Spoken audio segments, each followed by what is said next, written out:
Hey everybody, Who's Your Jedi here with another review for you. This time talking episodes 5 and 6 of Season 2 of Supergirl, Crossfire, and Changes, respectively.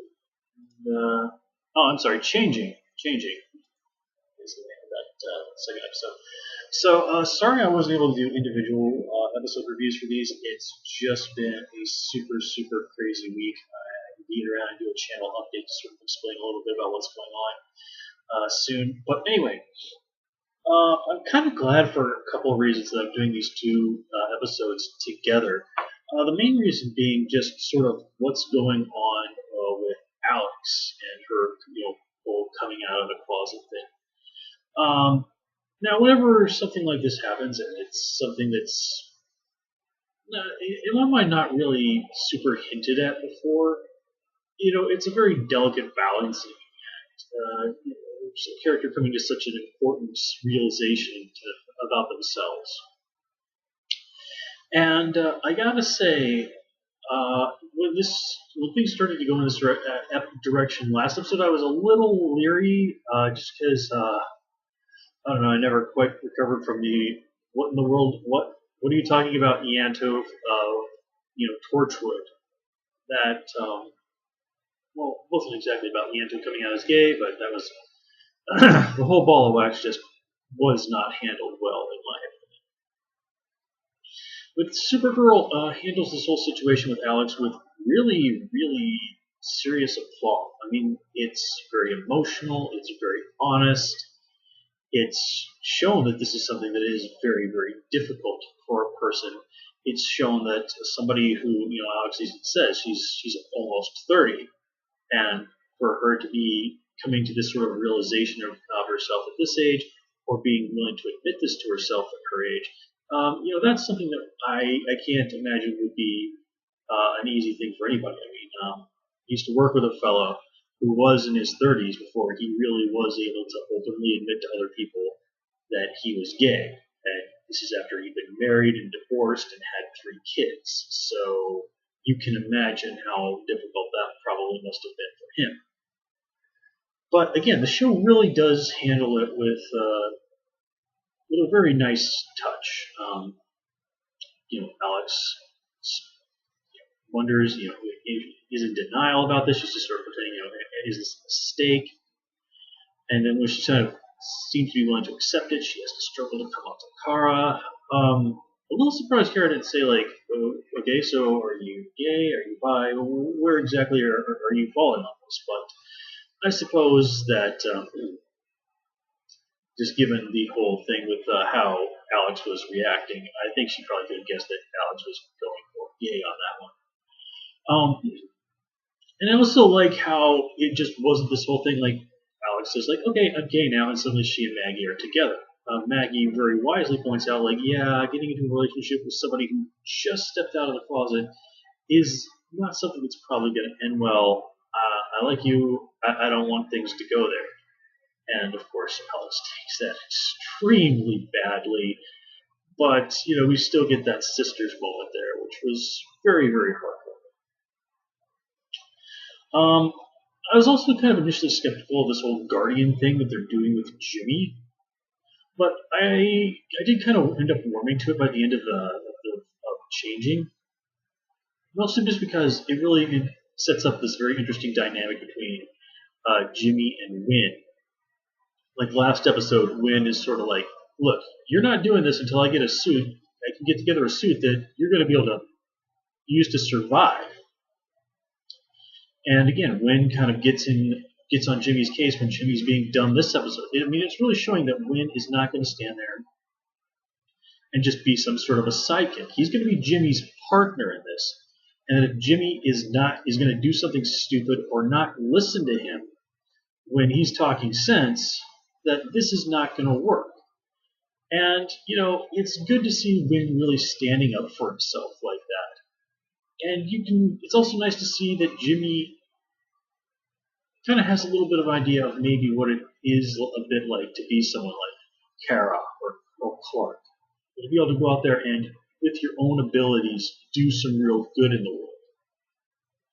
Now, of course, Guardian is a rather venerable character in the comics, strong ties to the Superman mythology, strong ties to Cadmus. So we'll see how all that plays out. So Miss Martian, Martian Manhunter relationship. Um, I do kind of like how where that all is going because this is just going to go absolutely nightmarish as soon as John finds out she's actually a white Martian, and John getting injured and requiring that blood transfusion from her. Well, again, you can tell that that's where this is going to go. But it was nice before then to sort of finally see them achieve a real bond. Them being so happy that hey, there's another Martian that I can kind of talk to, relate to a little bit. And again, this is all going to go terribly, terribly badly as soon as John finds out the truth. But in the meantime, it did make for some nice moments. Now, I did like what they did with Parasite in that second episode. Obviously, cribbing quite a lot from John Carpenter's The Thing, but that's okay because that's a great movie. It's also interesting that they set part of it in Svalbard, Norway, which is a real place, and I've read about it.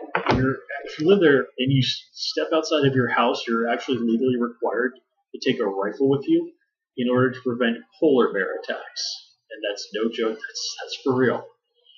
Of course, that being in Norway, I'm not really sure why the DEO has any sort of jurisdiction there, or I guess it was an American expedition there in Norway.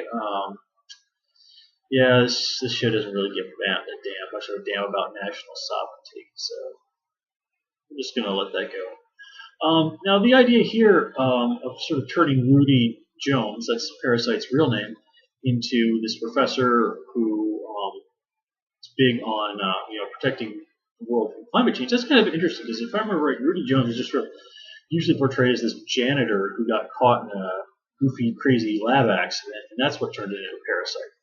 Here, he's somebody who seems like he was a good person. This happened to him, also along with the whole absorbing Kryptonian and Martian DNA, and it sort of really just completely warped his mind.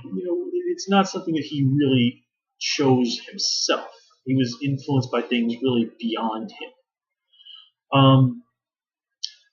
And all in all, for a TV budget, that's the CGI worked pretty well. And Parasite is just classic Superman villain.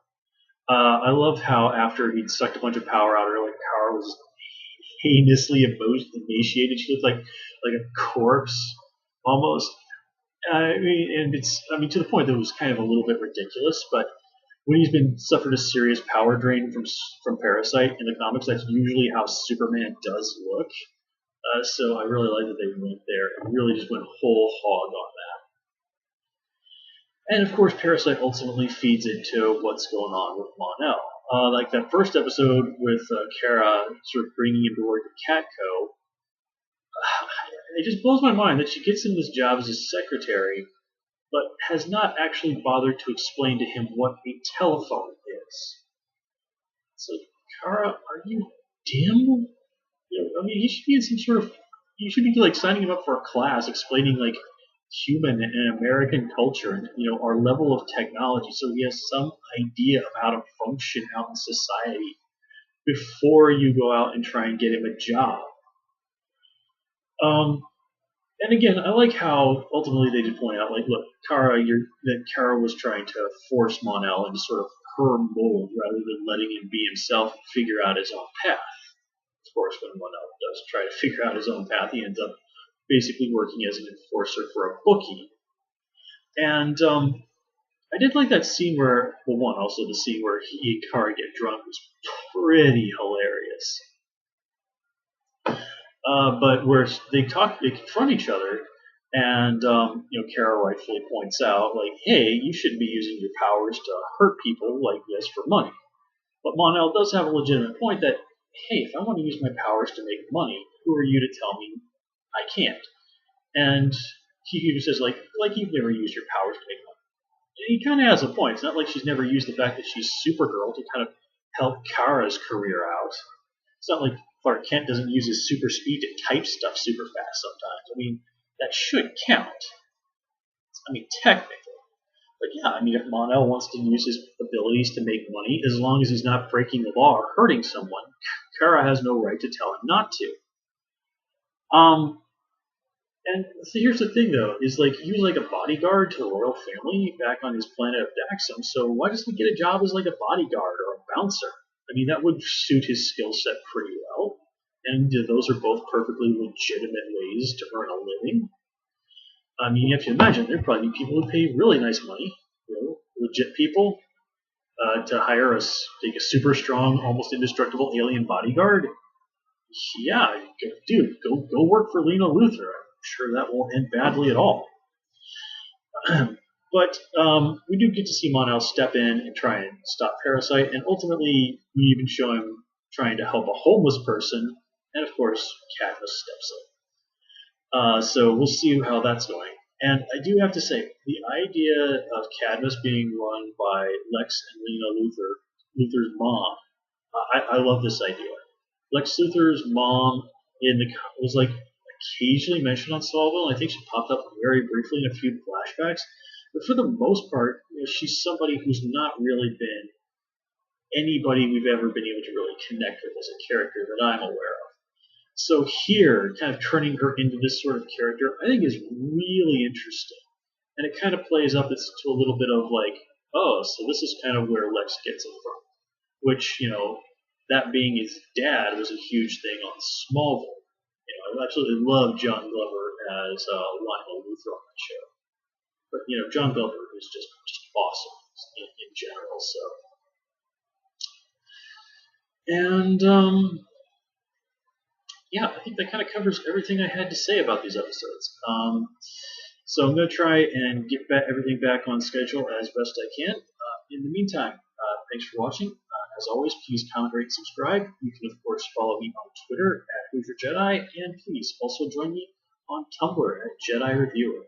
Until next time, take care and have a good one.